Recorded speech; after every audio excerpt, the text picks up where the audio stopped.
شادی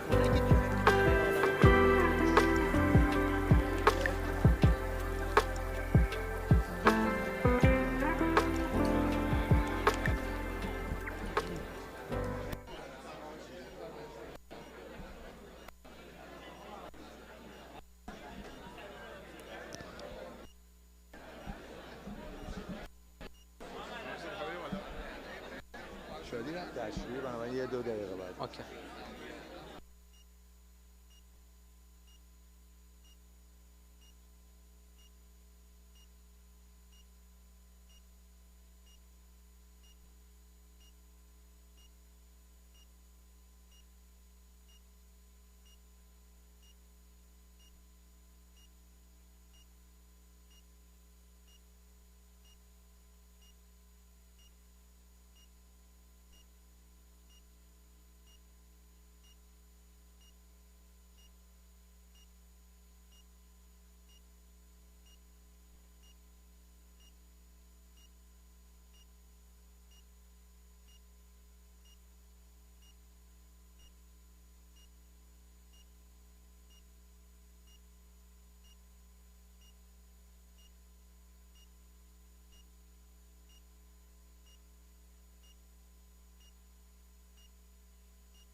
Hello everyone.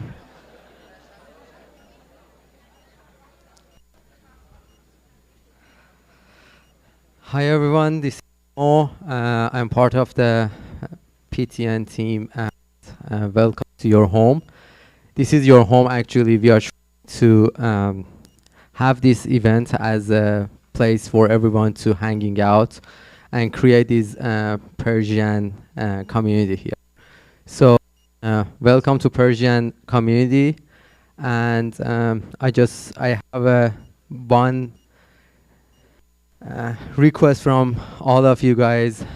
If you are a founder, if you are a employee of big companies, if you are a famous Iranian that we don't know, please come to us. Let us know. This is your home. This is your stage, and we need you here to present what you are doing, present your venture, and also we can learn a lot from you guys. For today, we have Shadi and Shadi and Mr. Nesbat to come here and starting our fireside chat.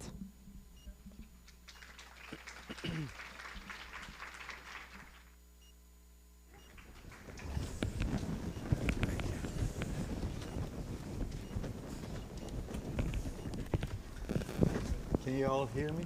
Is the mic on? Oh, is my mic on? Yours is on. Yeah. Can they hear me? Yes, you can. Yes. Good evening, good afternoon. Welcome to Persian Tech Network. My name is Saeed Nesbat, and I have the honor and privilege to be the fireside chat questioner of tonight. And tonight we have a bright star in the Iranian community, not in the Northern California, but in the world.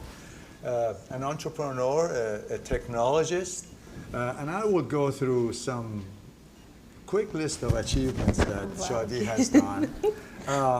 She was born and raised in Iran, attended Farzanegan High School, received the Medal of International Olympiad of Informatics in 1994, was it? Yes. Now you all know how old I am. She attended Sharif University and got her BS there, and she got her PhD from University of British Columbia.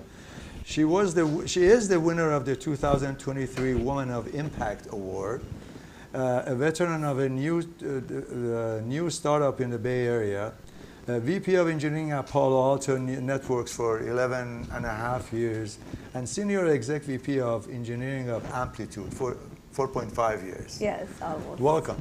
Thank you.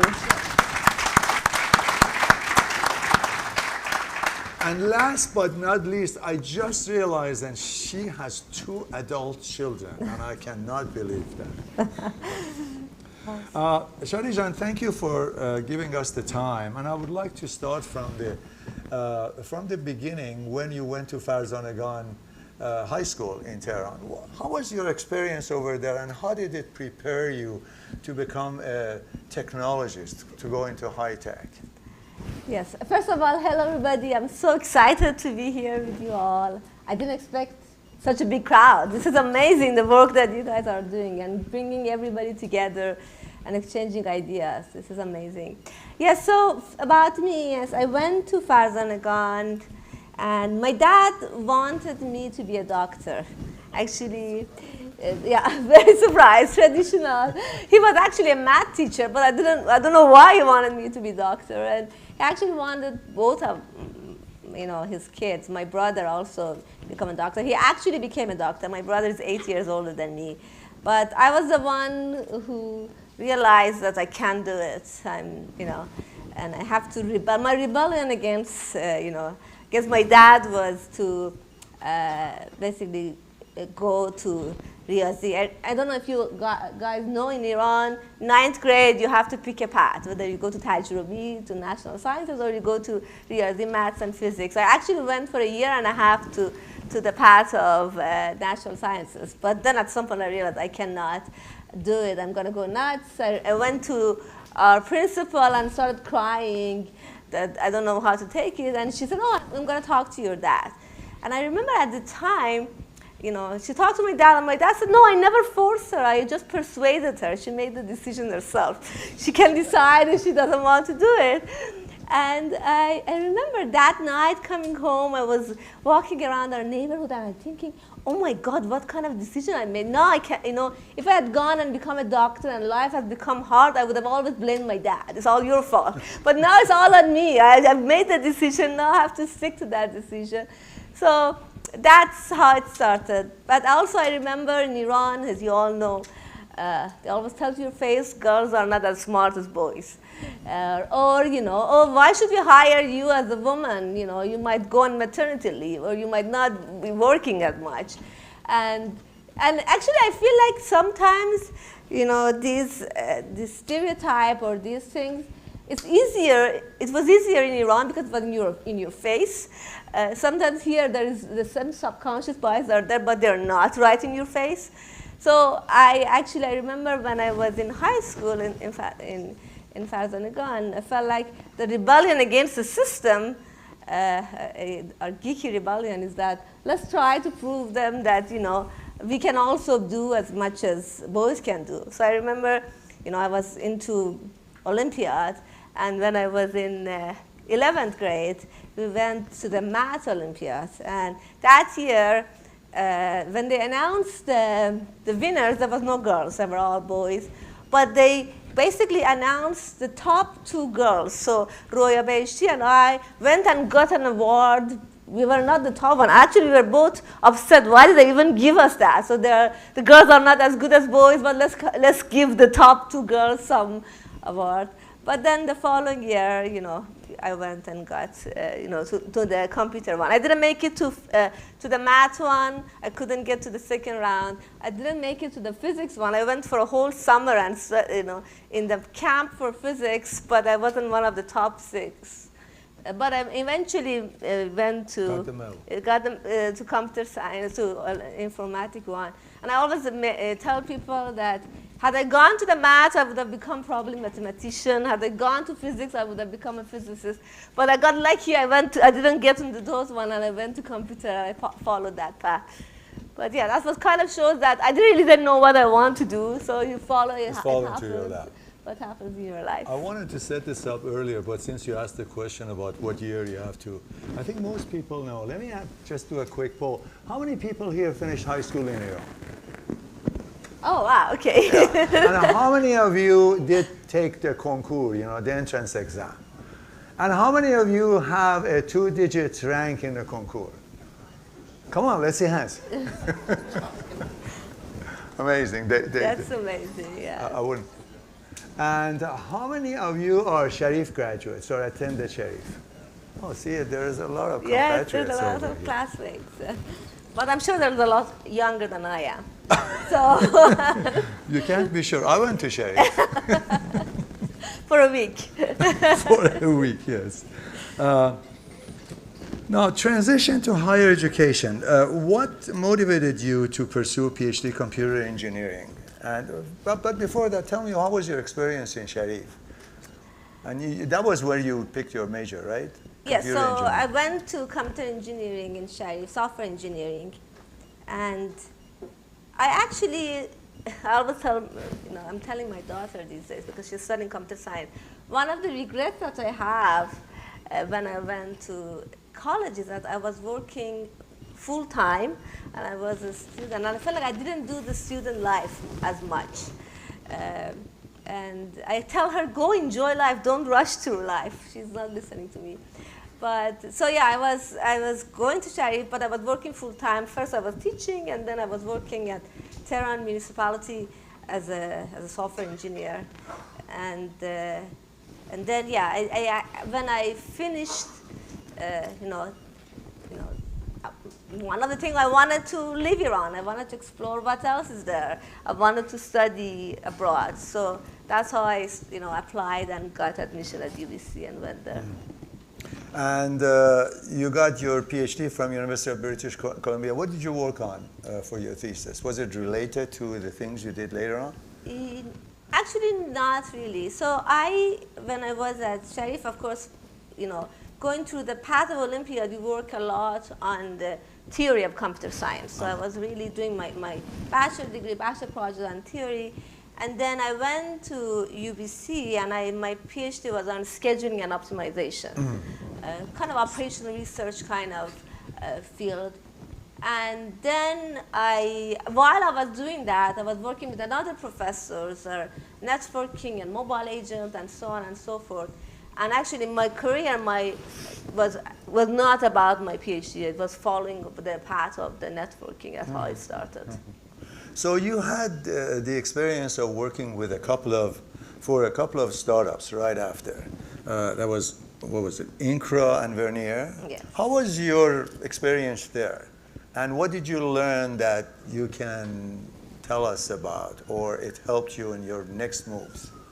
Yeah, actually, when I was almost graduating, I realized I'm not patient enough to do research. I need to go somewhere and see the result of my work right away. And then I decided I'm going to go to industry. And actually, I was very lucky that I worked at a startup. I joined as an intern. I worked for a summer, and then I decided to basically stay there while I was writing my thesis. And then suddenly they needed to create a new product line, and I said, Shari, do you want to write the product line? The fact that you're given that opportunity doesn't happen in a big company, But I say one of the good things about startup is that there's lack of resources. And when there's lack of resources, you're given opportunity. And I started, this was an intrusion prevention system. So I started, building that module and that product line. And then that basically set me up. Next job, I was an architect, and that set me up for success. So being somewhere that there is opportunity to experiment, take risk, that's very exciting. And that's what I think that's exciting about startup. Is where you challenge yourself, you take risk, and hopefully you'll get a big reward. And you don't wait for people to come and tell you about those opportunities. Yeah. You go and seek them. Exactly. And then after a couple of startups, you were done with them and you joined. No, I've only worked in my life in startups. Well, you consider Palo Alto Network startup? Yes, because when I joined, there were 30 people. Okay. It was such a tiny company. I remember we were in Alviso. How many people know where is Alviso? Okay, you see? It's not far from here. So I remember, it's right on 237 that you're going east. It's at the border of San Jose. But there's a tiny little 2 streets that everybody knows Alviso because at the time, I don't know if it's still there, there was a Mexican restaurant. That's how people know Alviso. So, but it's a very small city. And I remember we would go to, not me, but our marketing people, they would go to trade shows and they say, oh, who are you? So Palo Alto Network. I said, oh, okay. So are you in Palo Alto? I said, no, you're not. So where are you? Alviso. Where is Alviso? Nobody knew the company. I said, it was a very tiny startup. I remember the first quarter that we had the product, we missed our earnings. Actually, our goal, we are set the goal, I think 500,000. You were private then? Yeah, of course, it was private. We set the goal of $500,000 and we made 350 or something. And I was saying, oh my God, this is the third startup that is going to fail that I'm in there. But yeah, we went through that, and and when I left Palo Alto 11 years later, there were about 8,000 people, a much bigger company. So while you were there, I'm curious, do you have an example of a particularly complex technical problem that you solved or contributed to solving? What was the core of the problem that you worked on over there? Yeah, so at Palo Alto, actually one of the way I went to Palo Alto was that my previous company, I was the chief architect, and it was going through a hard time. And then a friend of mine, one of my colleagues from the company has gone to Palo Alto. He told me, come and chat with our CTO. And actually, I went there mainly to kind of see how they're doing, kind of steal their idea or exchange ideas, whatever you want to call it. And I went and talked about how are you, because it's about, the field is network security. So, they were creating, Palo Alto is creating next generation of firewalls.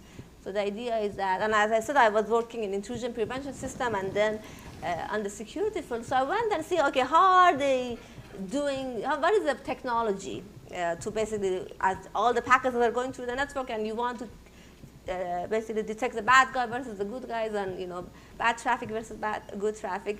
And it was funny, the architecture was very, very similar, The kind of chips they were using, we were both using Cavium Oxyon chips. The pattern matching algorithm was very similar. Of course, they have a little bit of different, newer algorithm that they were using. But the concept, the way we were doing packet processing, they were very similar.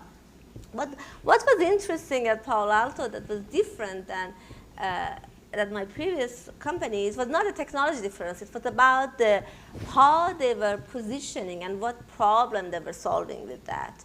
So actually, I've learned through my previous two companies that were not successful. As a technologist, we all think it's all about the technology, and I make the best technology, and it's going to be. But you realize that it's a lot more than technology for a company to be successful. And go-to-market positioning, they're so critical. And the way they did the next generation of firewall, that's what Palo Alto was doing, is that you can detect. It used to be. You allow some traffic, you allow some port and drop some port. You open port 80 and drop port 21. That was old school when you have 80 was HTTP traffic and 21 was FTP. But it was changing, the world was changing. Not all the traffic were going, all the traffic are going through actually port 80. All of the apps that we all are using are running over 80 and then later on 443 SSL. But to basically, people who are running the network, they cannot just go block and allow ports. They have to really understand the application. So the concept of application-aware firewall, that's the position. But the algorithm underneath how to detect which application is running, it's very similar. But just how do you apply that, and and so on and so forth. So that's how I started. But eventually, I completely changed.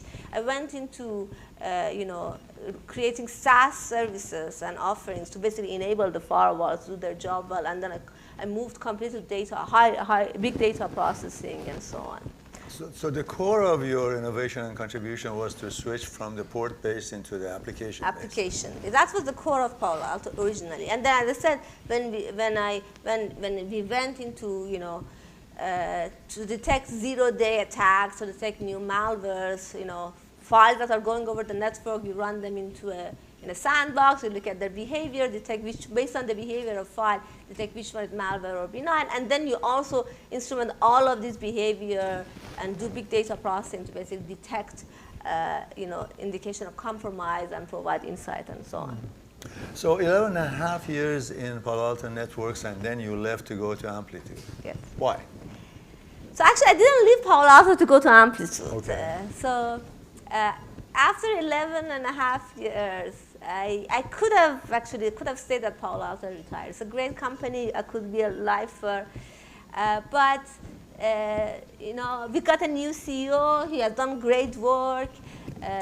He told me that I'm a portfolio manager. He was very business oriented, and I felt like, and at Palo Alto, up until that point, I was always building the next new product line. My team was building the next new product and exciting things.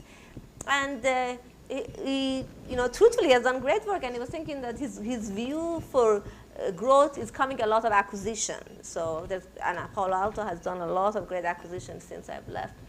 So the question for me was that, is this exciting, or can I repeat that? Can I take the, so I said, okay, maybe I can think about what's next for me. So I actually decided that I want to go and give it another try. My kids are older. They were still at home with me. Now they have left. But my kids are older. I have more bandwidth.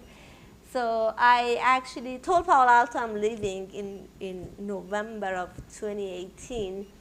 And for the first time in my career, I decided to be intentional, and because before I went from one job to another because somebody told me come in for a chat and they gave me an offer the next day or something like that. But this time I decided that no, I'm going to take the time to figure out what I want to do. So for 4 months, I started talking to people, and I was actually telling my partner that I feel like I'm an Uber driver because I was constantly going in, and at the time everything was all in person. So I would go. And you weren't working during these 4 months? No, oh, okay. I've You already took the quit. time off. I told them I'm gone, and then I would go and start talking. So I spent 4 months talking to different people. You would go to, and the whole space exploded because you would go talk to VC, then send you to their companies, then you would talk to that company, and then send you to their board member, and then it exploded.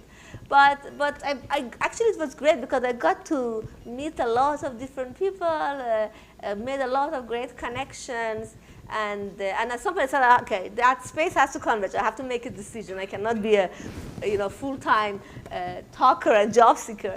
So after that, of course, we are very lucky to be in this area at this time. There was a lot of opportunity.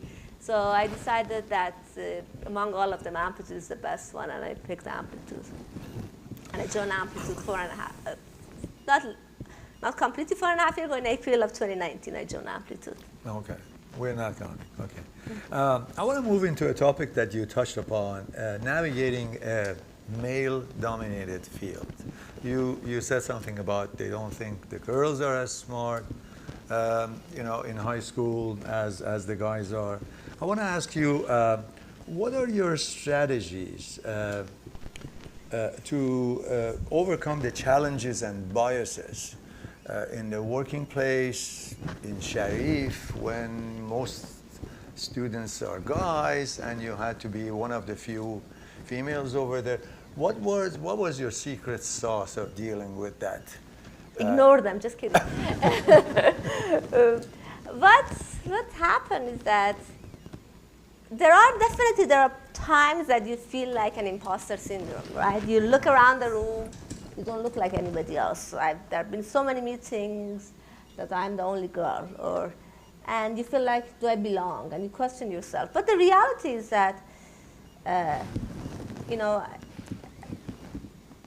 one thing that is very important, that you're there for a reason. So I think believing yourself that I've got here. So I remember actually there was a meeting, we had an offsite, and they had a new colleague. I'm not going to tell you who was. We had a new colleague, and I asked him, he was talking about something, and the next morning I said, I want you to explain it more to me. And he said, no, I'm not going to engage in this conversation. I said, no, I need to engage in this conversation. Shall I go talk to our CEO? I need that conversation to be happening. And eventually, he had a conversation. I'm not going to take no for an answer. I told him, I got to here, if I had taken no for an answer, I would not get to where I am. I want to have this conversation. Either I have it with you, I'll go have it with our CEO. So I think it's important to know that you are there for a reason. You're in that room, and don't let the intimidation get to you. And I think one thing that's important that actually, a lot of my friends tell me that they're in meetings and they get interrupted and somebody steals their idea and so on and so forth as a woman. I never had that problem because I'm always very loud and I always, interrupt people. So naturally, I never had that issue. But I think it's important. Don't make sure that you're there, prove your point, and do your homework. And don't be a victim. I think that's a very, very important one. I know that there are biases. I know that things are tough, but all of you have accomplished so much, gone through so many challenges. So many of you have migrated to a completely brand new country that you don't know anybody. So you've gone through so much. You can go through these things too. How do you think that the industry can work towards creating a more inclusive and diverse environment for women? Yeah, when a lot of people talk about diversity and inclusion, I actually talk about more inclusion and then diversity. If you have an environment that is inclusive, everybody benefits. It's not just the woman of the room or the people who are a different race. If you have an inclusive environment, because it's very easy to see that I'm a woman, you're a man, or I'm Iranian, and somebody else is American, because it's very obvious.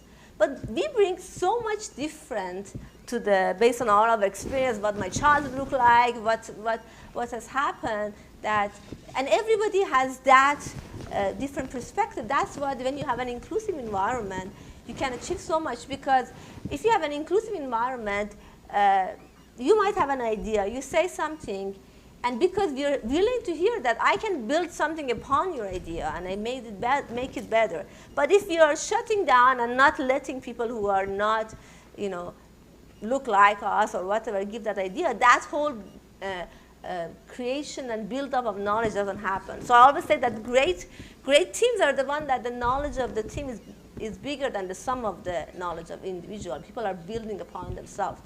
So, and I always say that, I think it's very important for us, depending on where you are, if you're in a meeting, to make sure that everybody find their voice. So if you're in a meeting, you feel like that somebody wanted to say something and their point was not heard, make sure that you take the extra time and say, oh, by the way, you had a point.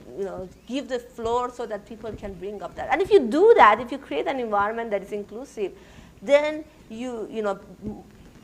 everybody can grow, and of course, women can grow, and so on and so forth. So I think it's very important to be part of that. But the other thing that I always say, that you always are in an environment, you try to make it work, do your best, don't be a victim. But sometimes the answer might be to change your environment too.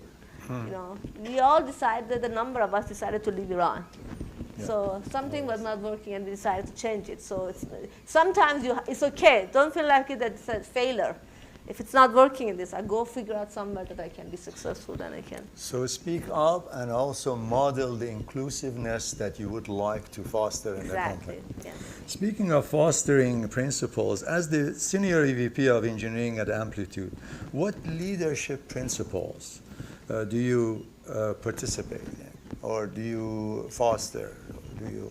I think one of the most important things for all of us, not only leaders, is to be curious. Curiosity is so important. So I remember when I left Palo Alto, one of people that I used to work with, he was not even in my team. He was in the Israel team, but he was working with my team correctly. He said, "Oh, Shadi, of course, he was saying all the pleasantry that we miss you and so on and so forth." He said, "Shadi, we quote you." I said, "What do you mean you quote me?" He says that sometimes, as Shadi said, for my curiosity, can you please explain this to me? Because actually, the reason that I'm saying that is not I'm trying to fake it. I'm curious. I want to learn. I don't know everything, even though I might be the most senior person in that meeting. So being curious and be willing to learn from everybody, I think that is that is so important. The other thing is that I think, when I decided, I was a very technical person, then I decided to go to management. And actually my VP at the time came and told me, "Shai, do you want to be a manager?" I said, "Why should I be a manager? Am I not doing the right job?" He said, "No, you feel like you can try it, give it a try." And I went and became a manager, and I went up that ladder. But the reason that I basically stayed there because I felt like that I am part of and I'm witnessing people's growth, and that gives me such a of course they take all the credit, they do all the hard work, but I am part of that journey that people are going through. So be there that you are all bringing everybody together, and we are all growing and achieving a lot of outcome. I think that's so important, that as leader, as human being, to be thinking about that. I'm glad you're tapping on curiosity. We were chatting about our Saturday morning hikes, many of you have been part of.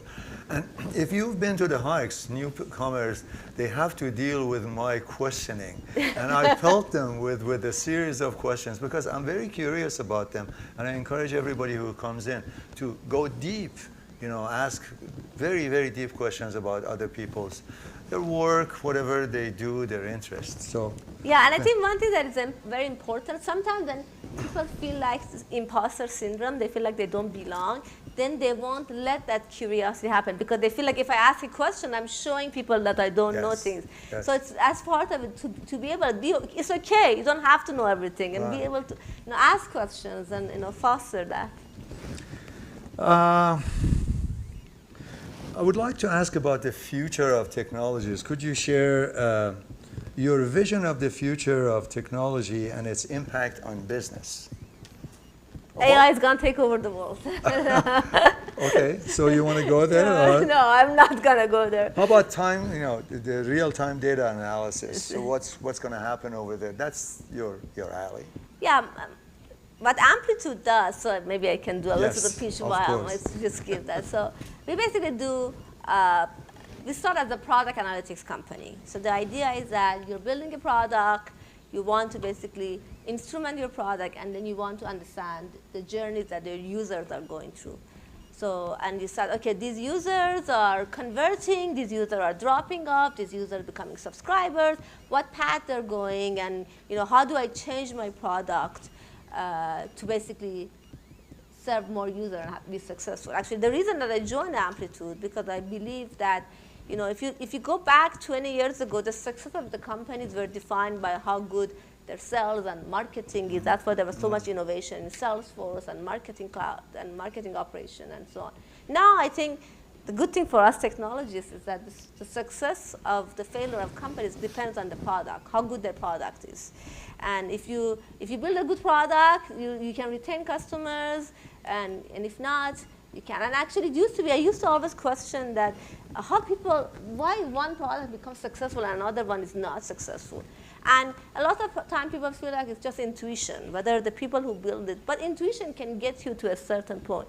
You have to really know data and use the data to understand how people are interacting to see whether your product is going to be successful or not. So that's why I believe, that's why I went, that's why real time. And I feel like what is going to happen now we are all improving. I think eventually, as you think about the product development, we have done a lot of improvement in the field of product development lifecycle, on the building side, and agile development, and so on and so forth. I think there's going to be a lot of improvement on the side of, as you put something, you basically, as you build it, you give to customer how do you learn it, and so on and so forth. And I think eventually we're going to get to a lot of self-optimizing products that are adapting to the users, and they're constantly optimizing. But I've seen a lot of examples of that, but I think it's going to become a lot more and more. Or even repair themselves. Exactly. Oh, okay. We're going to I have two more questions, and after that, if we have some time left, we'll open the floor for your questions. But before that, I want to move into advice for aspiring engineers and entrepreneurs. What advice would you give to young individuals who are interested in pursuing a career in technology and entrepreneurship, especially those who may face challenges similar to what you experienced? Yeah, I think for people who are earlier in their career especially, make sure, your career growth is not linear. Your career growth, there's some trajectory. And you want to have if you have a high growth at the beginning, it basically have a compounding effect, and you can grow a lot faster.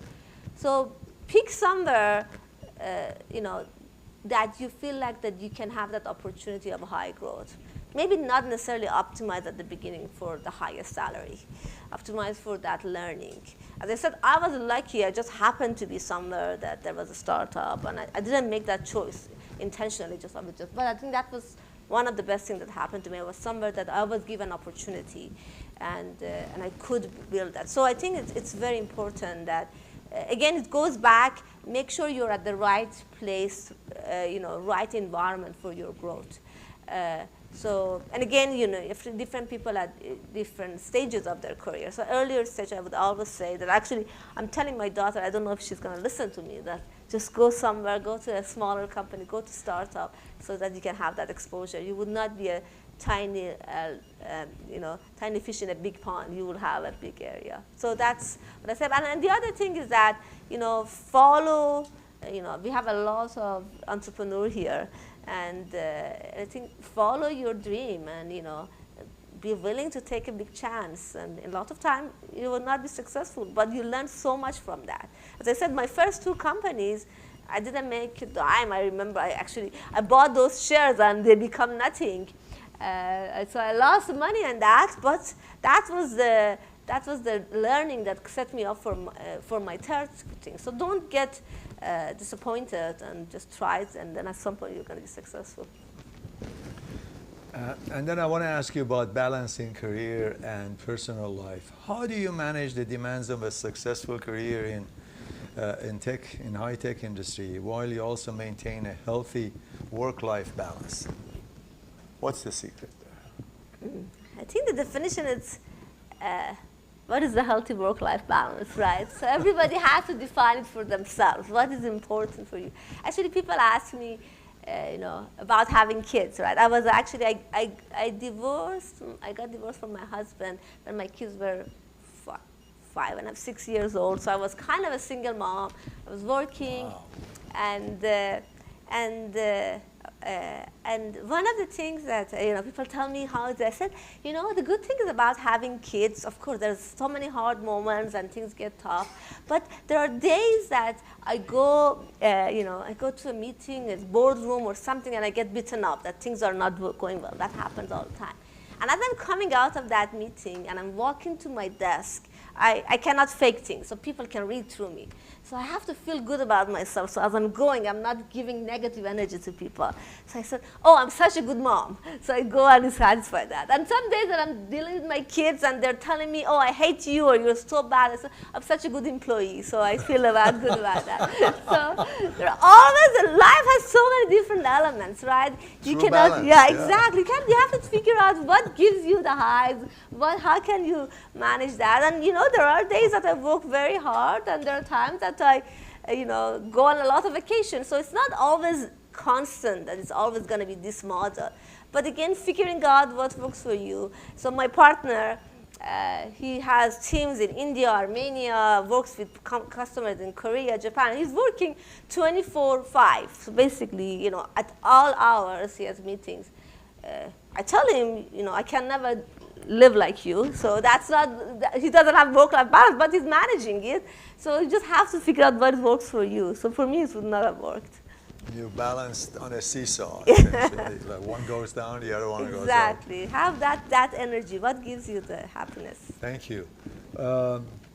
We have a few minutes if you guys want to ask questions. Raise your hands and please keep them brief.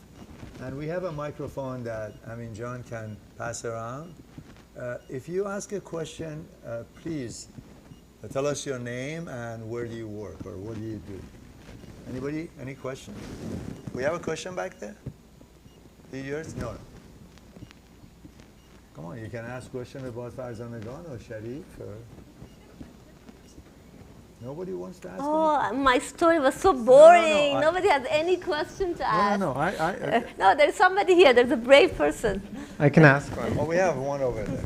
So I'm Rishikesh, originally from India. You said, you were working in Iran. So in Iran, of course, maybe people believe that in America it's all great for women, freedom, and all that kind of. Were you surprised when you actually came here Very surprised. that it was not so rosy after all? Yeah.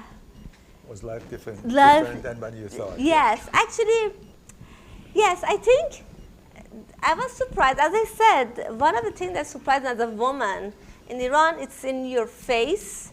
Here, the biases, the prejudice are much more subtle. And I think it's much harder, actually, to deal with subtle biases than when you're in your face. I remember when my daughter she finished 8th grade, and they were giving the best math award to the graduation. So they picked 2 kids, a boy and a girl. My daughter was one of the girl, and they gave them an award. So she said that after the ceremony, one of the other boys came to her and said, the only reason they gave you an award because they wanted to pick a girl. And I told her, you should have told the person the only reason that the other boy got an award because they wanted to pick a boy.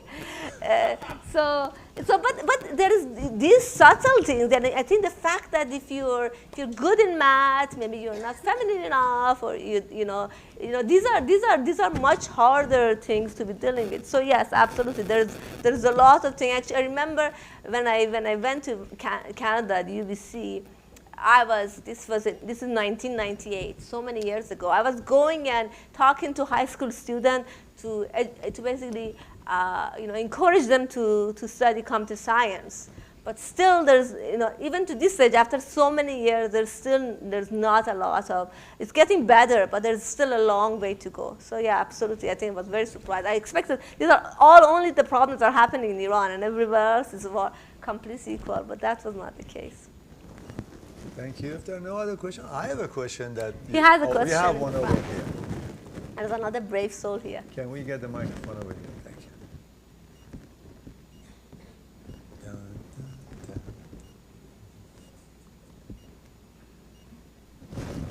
Have fun. Hi, can you hear me? Yes. Oh, okay. So my name is Amin. I finished my first year of engineering at the University of Toronto. I'm still an undergrad student. And so you recommended that for people in their early career stage, which I would consider myself as one, that you should go in a field that you can learn the most. I wanted you to a bit elaborate on that. So let's say, in my case, I'm really, let's say, interested in physics. I was part of Physics Olympiad. So would you suggest me to, okay, really don't go toward physics, try to go toward computer science where you can have the most growth? So I just wanted to know your opinion on that. Yeah, I think that's a tough one because you have to see what do you like. I think that's the first part, right? Is that what gives you the high, And I think one thing, there was a quote someone once said, is that do the job that gives you the happiness, not what people say that is good. So if you're really passionate about physics, pursue that passion. But if you feel like that, I want to explore and say maybe I like computer science, don't go to computer science because you're going to make a lot more money because things might change. Tomorrow maybe we don't have a lot of computer science, AI is going to take over the world. I'm just kidding. You can never optimize. My dad wanted me to be a doctor because at the time he thought I'm going to make a lot more money as a doctor. But I followed my passion. I think I'm a lot happier person. So figure out what really gives you the high. That's the first thing that is important. But if you figure out what gives you the happiness, then if you pick that I want to be a physicist, there are different ways, different companies, different places that you can be a physicist. Then you can figure out, okay, which environment I have more potential, I have more opportunities. I have a quote. There's a quote that I really like. It says that luck happens when preparedness meets opportunity. So you have to prepare yourself. So you have to work hard. You have to study hard. You have to be in an environment, challenge yourself. But you also have to make sure that you have the opportunity. That's when you get lucky. So work on that and see and look at all of these cases. Which one is, are you in the preparedness? So maybe I do this job, I'm going to get prepared. Or no, I know this field, I'm going somewhere that there's more opportunity. So think about that. But again, go follow what you really like. That's the most important part. Thank you. Thank you. On behalf of Plug and Play. Oh, there's one person. One more question. I don't think we have can you hear time me? for that. If you make it very brief. One. How brief? Like very brief or? That was your question. So Shadijan, I'm a curious person, so I try to make it brief. So let's say there is a genie here, and that genie can give you a superpower at work that make your life easier or give you an edge. What kind of superpower you want to get? I have this high question. Superpower that I want to have. Oh my God, that's a tough one. As a leader. Yes. As a leader. I think, I think that's what we're always doing, and I feel, we have to be doing, is how do we inspire people to do their best? I think that's the most important thing. Thank you. On behalf of, I got to do my thanks. On behalf of Plug and Play, Persian Tech Network, and the Iranian community, I thank you for coming here, Shadijan, and spending time with us. Thank you. Thank you so much for having me.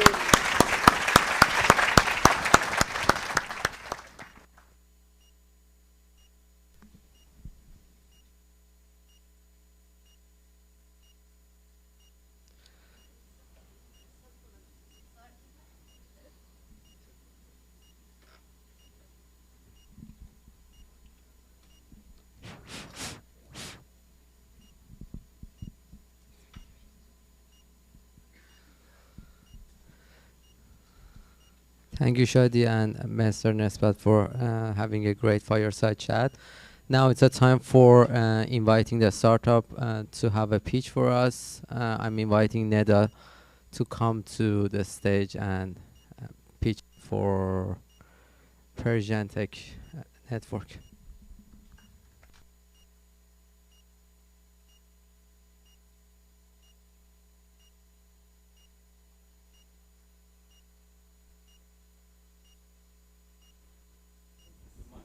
Yes? All right, okay.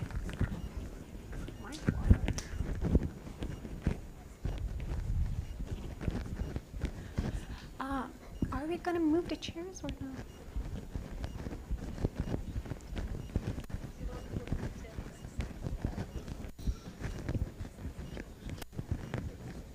Oh, sorry. Thank you.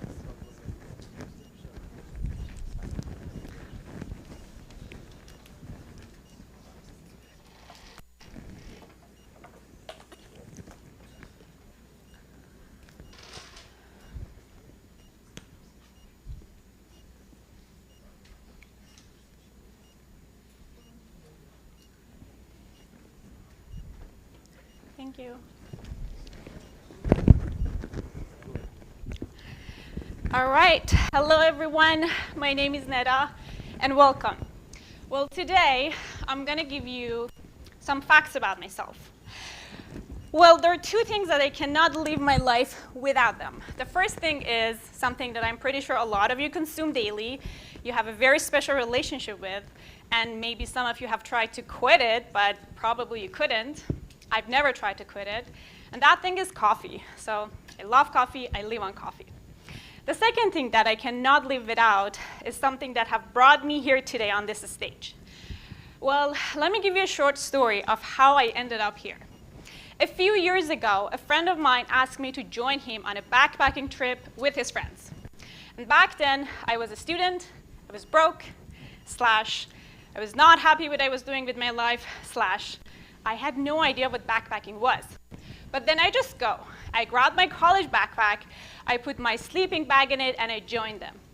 And little did I know that one trip to Stanislaus National Park can change my life. I fell in love.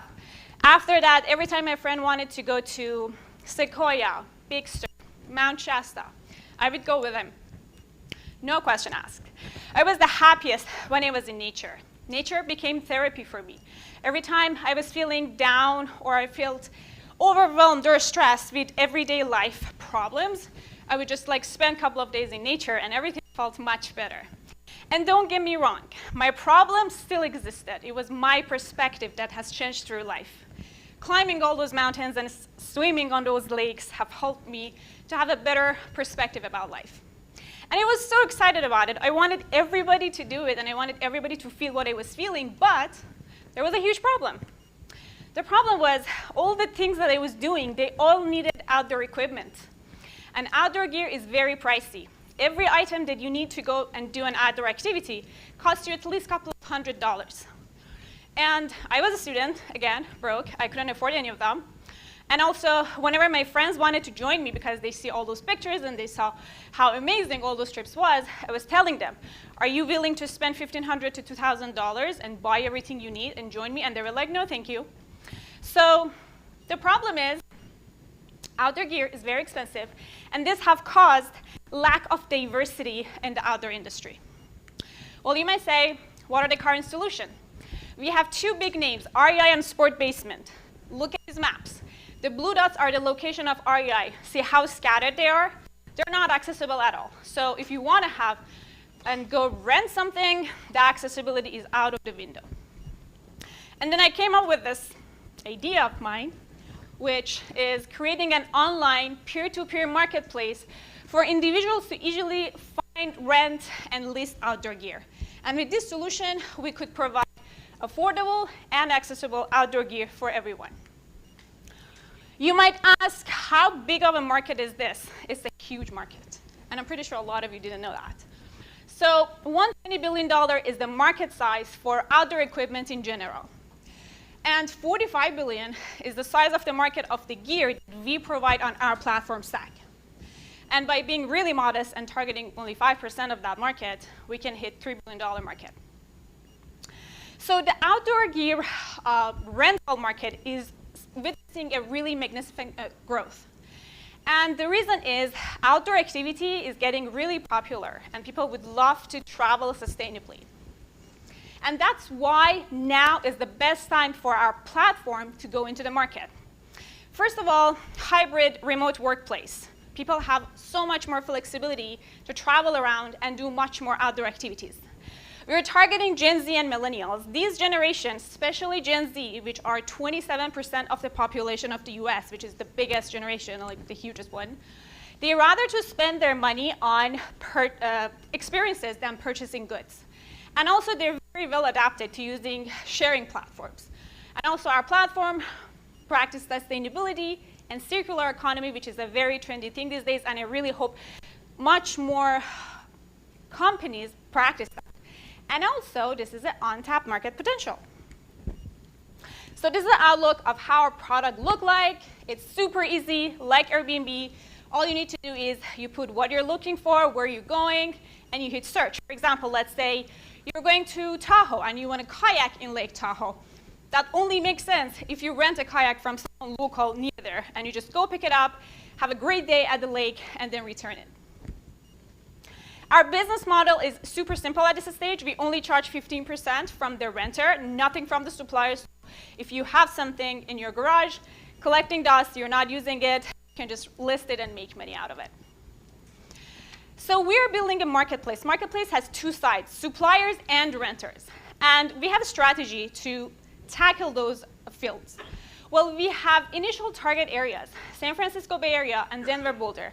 These are the two areas that we already have listings at, and outdoor activity is really popular in these two areas. For example, annual spending in Colorado for outdoor activity is $37 billion, which is a really huge number. And after we make sure that we saturate these two areas by our go-to-market strategies, which is referral programs and using micro-influencers and also targeted SEO, we then move to our next target, which is a really huge market, which is Hawaii. And then on the renter side, we know our renters, students. The whole story started when I was a student. And these students are Gen Z.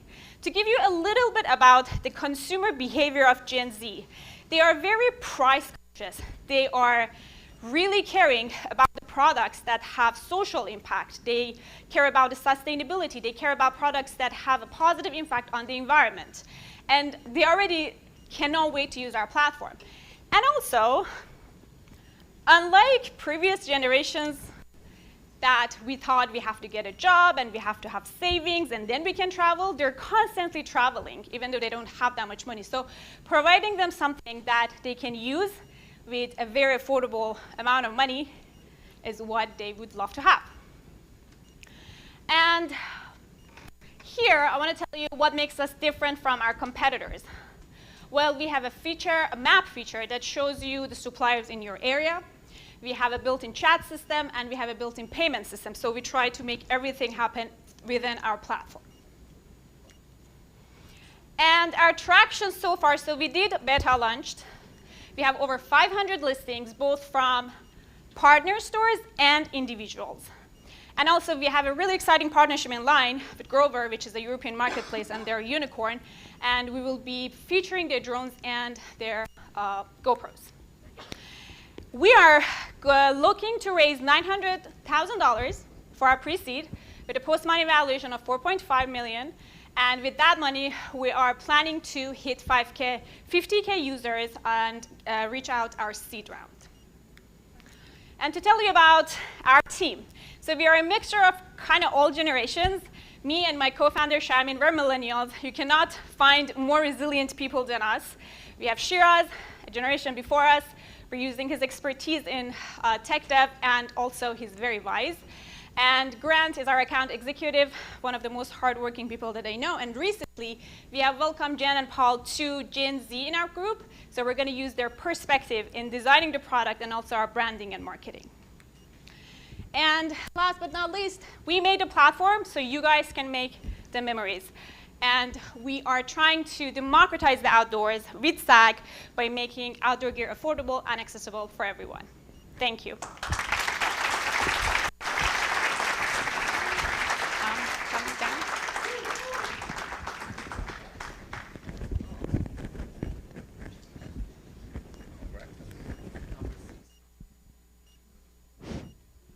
Thank you, Nada.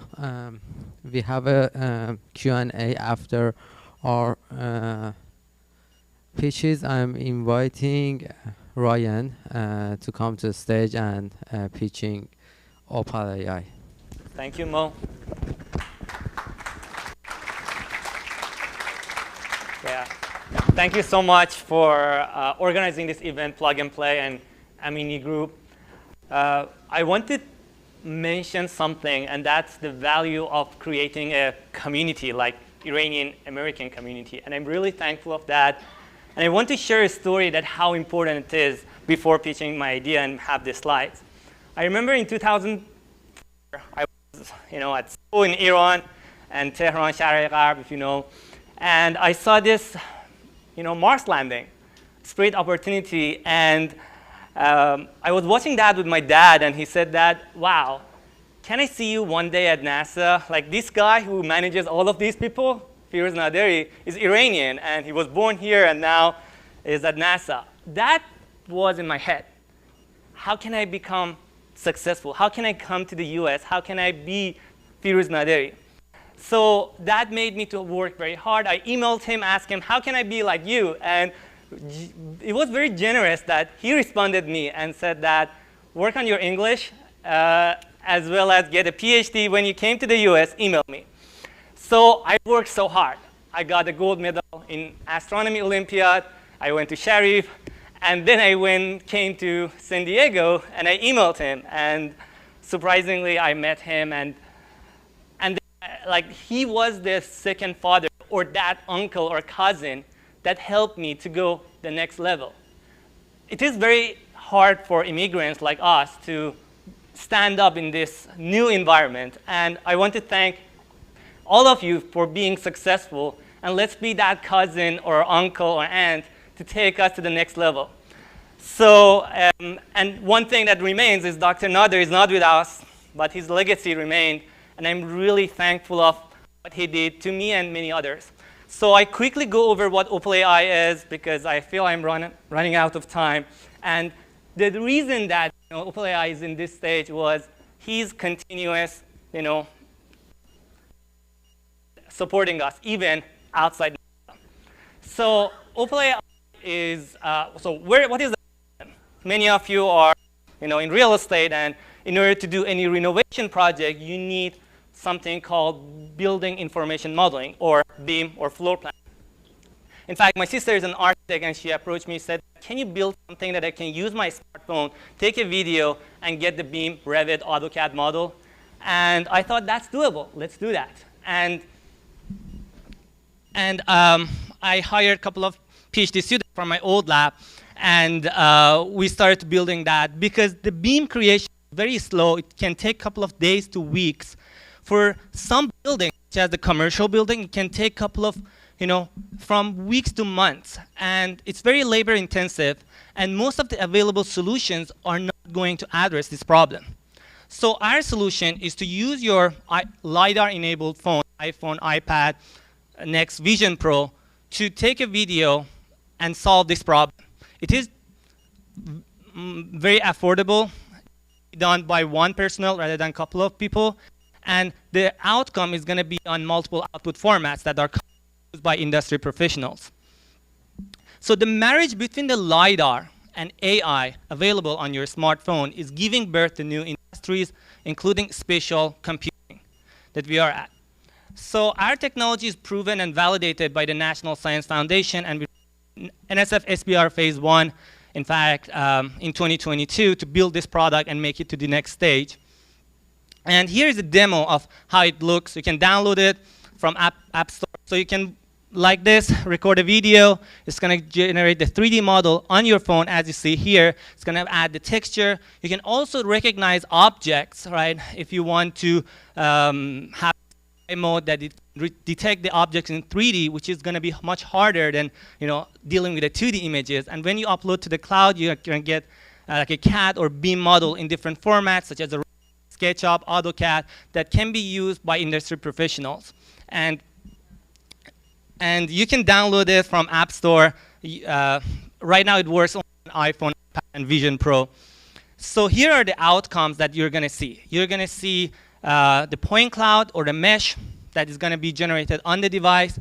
Then you can see the CAD or BIM model, which is very valuable for many industry professionals, including real estate, and retail, as well as appraisers, insurance, and gaming industries, which we are targeting only remodeling and insurance at this time. Here is one example that our clients scanned a high school, almost 100,000 square foot, using an iPad, which usually took him about close to a month, like 3 weeks. And now with using an iPad, he was able to generate floor plan and a 3D model in a day, which was significantly reducing the cost and time for them almost by 10 times. So one of the things that is important is how we can extract information. So BIM is building information modeling, how we can model the information.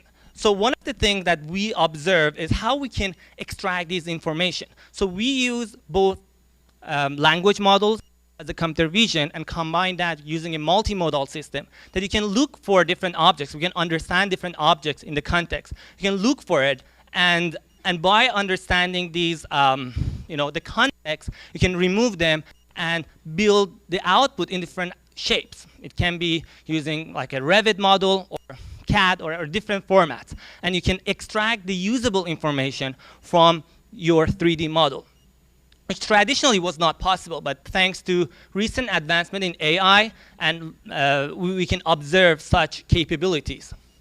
So the market that we are targeting this time is remodeling, and also we observe lots of traction from the insurance, which we are aiming to first go with the construction and then satisfy those contracts through white labeling to our clients in the insurance market. So here are the quotes from our clients that some of them we are about to close, some of them we already, that they observed that it saved them more than we like in time. And where we are compared to competitors, So what we observe right now, there is a need for low-cost cash generation models. So most of the things you observe and are available in the industry, they require very expensive sensors, such as 360 LiDAR scanner, which can cost from maybe $10,000 to $150,000. And or they are available, on a smartphone. However, it's not possible to get, like 100,000 square foot using your iPhone or iPad. Or it doesn't give you the proper output formats that people need, like a Revit and SketchUp. So our pricing is simple. We create a white label solution for the individuals that, like for the businesses. So it's a B2B, $10,000 per month. And in addition to that, we're going to have a fixed cost for per square foot. If it is 2D, 2 cents per square foot. If it is 3D, it's going to be 4 cents per square foot, which we have done extensive market research to get into these prices. And our team is a diverse group of people who have background in business from UCLA Anderson, as well as subject matter experts from NASA's JPL and other universities. And we also hired like a director of sales from the competitor, which like Cubicas and Matterport, Jordan. So I want to thank all of you. If you are curious and you want to test our app, please download it using this QR code. It works on like iPhone 12 Pro, 13 Pro, 14 Pro, or iPad, and soon in Vision Pro. Thank you so much.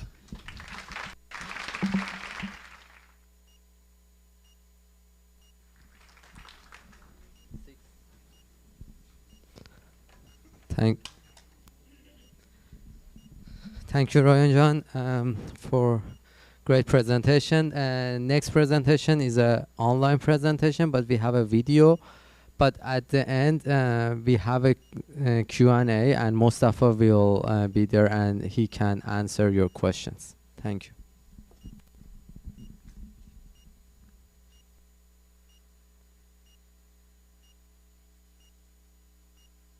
I'm the Investor Relation and Community Manager at Deneb Games.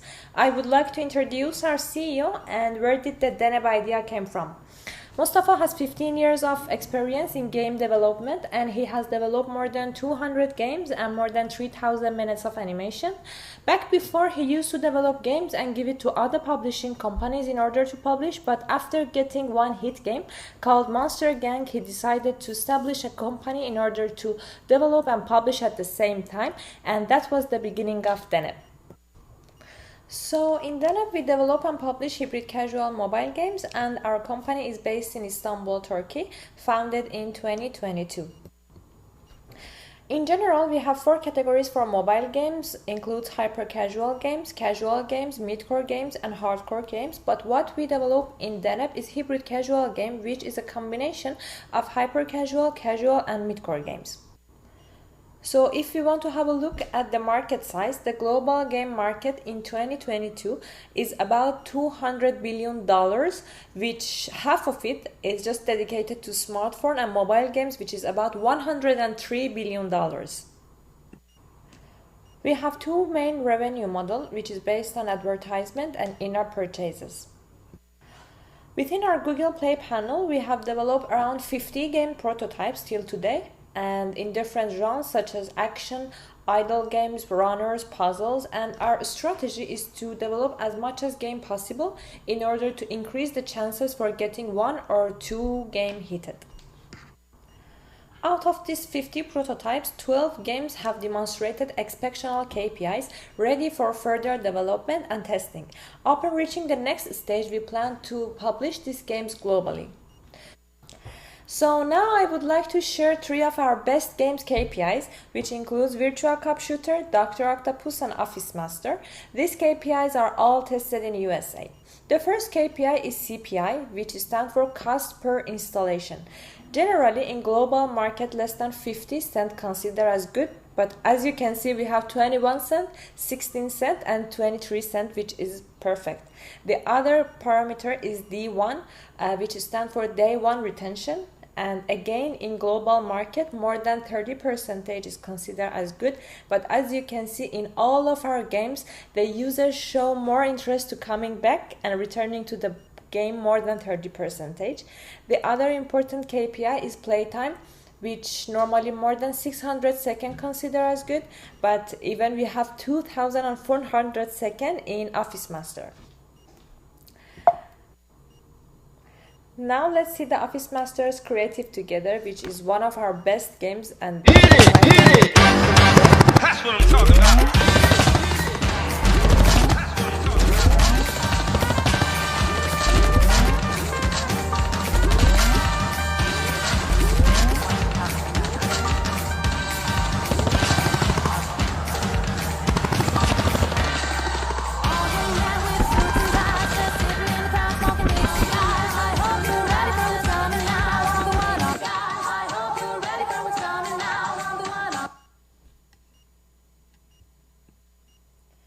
So this is the chart that we got from our Google Play panel, and as I told you, the norm for the CPI is less than 50 cents, and we were able to get 23 cents when we were testing it in America.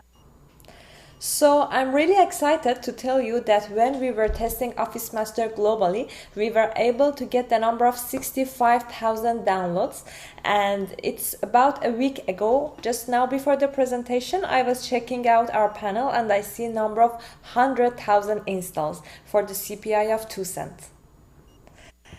And also we were able to get daily active users of 2,527. The other important KPI is day one retention, which we were able to get the number of 36%, which is a really high number in this level of testing. It means that our users show really high interest in coming back again the day after installation and play our game. This performance reporting chart shows that even without doing anything, we are just in testing stage, we were able to start having revenue, and we strongly believe that Office Master is the game that has the potential to be our very first hit game.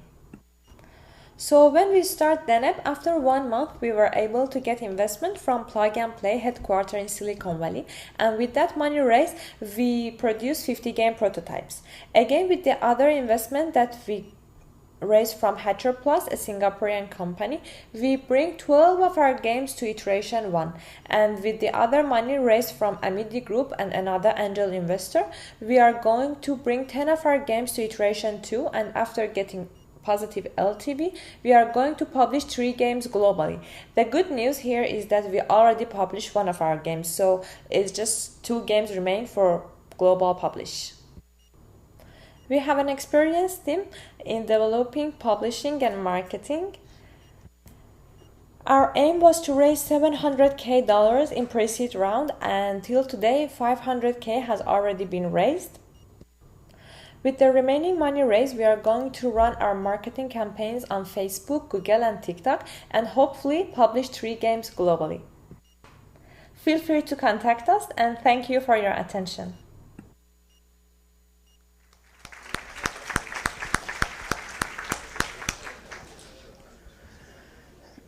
Thanks to the Deneb Game team for the presentation. For the Q&A, Mustafa will be online and you can ask your questions. For the next presentation is not a startup presentation. I'm inviting Azadeh for presenting her nonprofit as a social startup. You are more than welcome to come here and present your nonprofit organization or any kind of organization that you are working on. Thank you.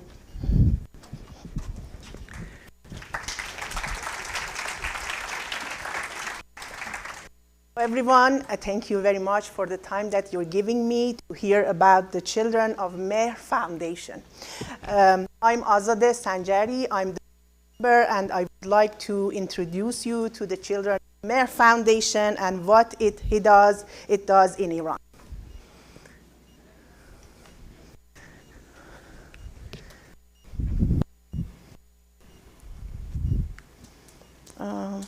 Let me see how it works. Okay. So Children of Mehr Foundation, CMF, is a nonprofit organization, a social startup that has established in 2021 by a diverse group of volunteers, including engineers, scientists, physicians, and people who has the shared vision of having every child has the potential to rise. We believe that every children, especially in Iran, because we are all from Iran and we work there, every children should have the accessibility and potential to rise, considering all the situation that they have, their location, financial resources, disabilities, and family circumstances. To provide and work on this kind of idea, we get together to establish this nonprofit organization. And I want to introduce one of the projects that we're working on that in Iran, and hopefully I can gather all your ideas and thinking about that and apply that in Iran. These are our board members. Dena Karari is the founder and president who has been working on education and health project in Iran for more than 20 years. Mojgan is the residency program director at El Camino Health Hospital. Mariam Ziai is the founder and CEO of Isono Health. Ahru Yazdani is a law attorney, OFAC law attorney that works with us, and me, Azadeh, that I have started my educational advocacy from Iran, working with Dr. Tabesh at the SchoolNet project. Where we work on two provinces in Iran, Fars and Sistan and Baluchistan, but soon we'll expand our work to Kohkiluye and Boy Rahmat, Khuzestan, and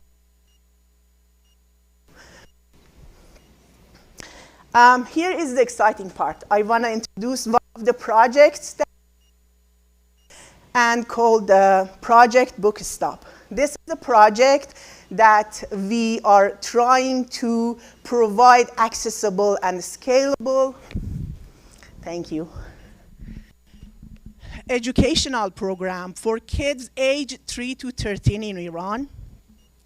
The goal of this program is to provide this comprehensive learning program for these kids who don't have access to early education when as a child. So some of them don't have access to schools, some of them have access to school, but because of the long distances, they can't afford to go to libraries or get additional resources.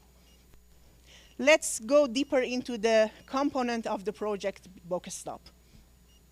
So for the project Book Stop, we built library centers called Book Stop, but not just filled with books. It's equipped with the comprehensive learning education. We provide classes and group and education for these kids during the day that they can use this Book Stop. And we actually committed to develop some components which is very important for us, such as creative thinking, creativity, and empathy for these children. These are some of the programs and plans that we have in this Book Stop. These are the core of the program is book reading circles with storytelling and discussing about the subject of the books, which has been carefully selected with the consultation of organizations who work on this field in Tehran for a long time, and they have done a lot of research on it. We have cultural and art activities. We have scientific learning activities for them, brain game for the cognitive development, and so forth and so on. One of the main important thing for us who have experienced working in Iran in this area is the sustainability and involvement of the community. That's why we actually don't bring educators from other states or outside the state for this Book Stop. All the facilitators facilitators who teach students here are from this area, that we had a comprehensive learning program for them for 6 months to teach them how to behave with the children, how to behave with the parents, how to interact with them, how to read the books for the kids, and how to discuss the matters for them. So these are all going to be the next generation of the educators in this area that can manage and build next generation of these learning centers in that area.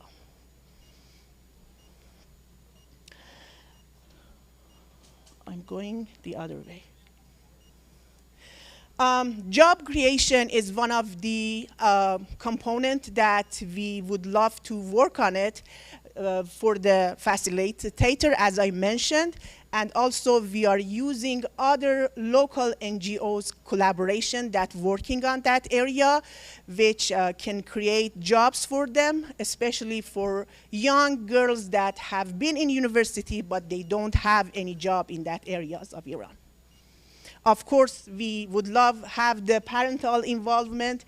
We have planned for the parent, since most of these parents are so young, they didn't have the chance to go to university or have proper education. So we have a reading and studying plan for them in the book stop centers too.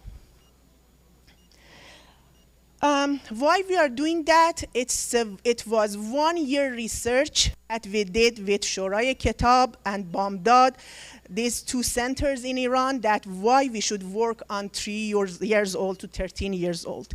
We can talk about this part for hours and hours, but the main reason is when they don't get enough education, the fundamental education for reading when they are growing up as a kid, they can't have actually grow as much as needed when they are getting older. So they need to have this fundamental education of reading, thinking, creativity, and critical thinking, and other concept that is important, and they can't get that in the schools.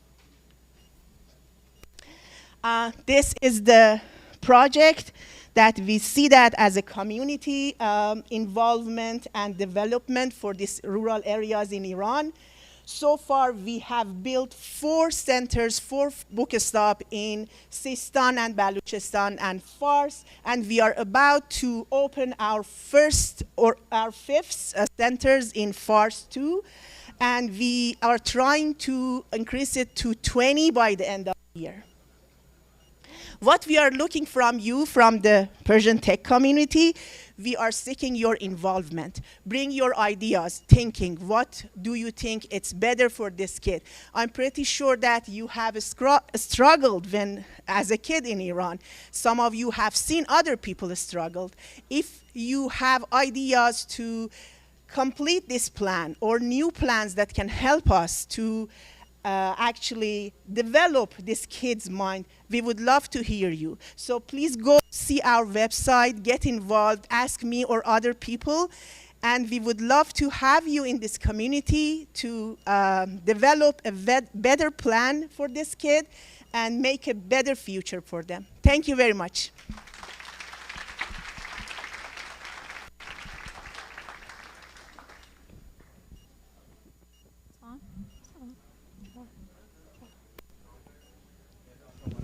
Sure.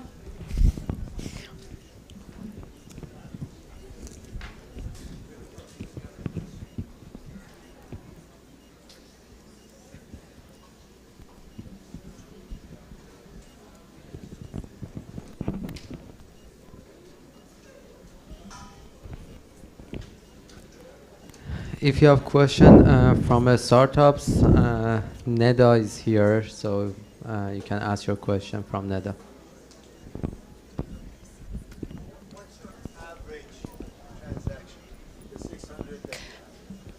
So right now we are in a pre-seed, and the 600 listings, they're the number of the listings. Already we have around 100 transactions over that, but we are really focused on increasing our suppliers first and then go and attack the renter side. Oh, the amount of number, like the money, is like around $100. Yes, yes. Yes. Hi, Neda. Congratulations on your venture. Thank you. I'm curious when you signed up your very first subscriber and what date and how many subscribers do you have today?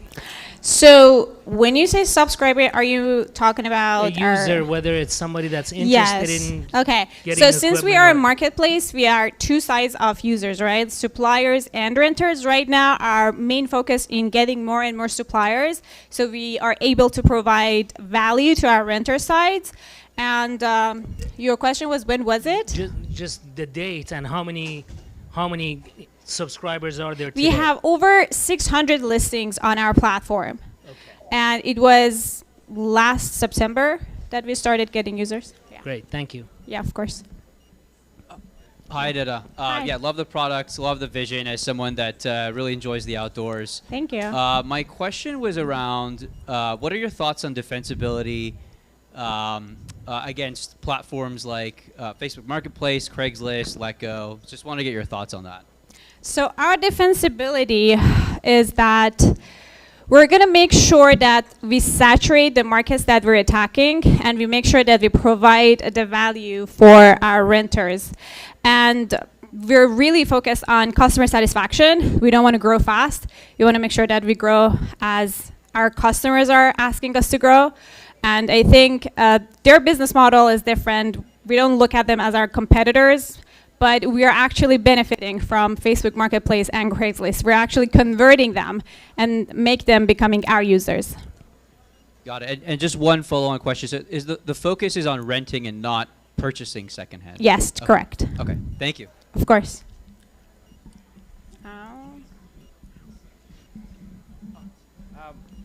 Well, because you mentioned is Airbnb for Yes. and I heard some really nasty stories about Airbnb that people go there and then the cleaning crew are going there and then there's no everything is gone. Yeah. So what is the kind of insurance, because you have insurance? Yeah? Yes. So how because and these things are like portable. Yeah, people can. Yes. So how do you think you envision the insurance and premium on the insurance bill Right. kind of happens? Sure. So right now we have two types of insurance. The primary is the renter is liable for any damage or if they, lose the product. So they have to pay for it. We have all the information of their payments. And then the second, if the renter is not available or, some dirty cases that they don't let the company have access to their credit cards, that's where the insurance steps in. And we cover up to $10,000.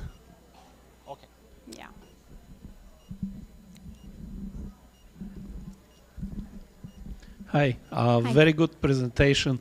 Thank I'm you. wondering what is the forecasted break-even? When do you expect to happen, and how would you grow after that? Break even. I think it's like, I don't have an answer for that because we're very early stage. Right now our focus is on the growth. So I don't have an answer like when exactly we're going to break even. Our focus is to get to our 50K users in the next 18 months with the amount of money that we're raising. And you're going to burn some money first and then you're going to start making some money. So Okay, thank you. Sure.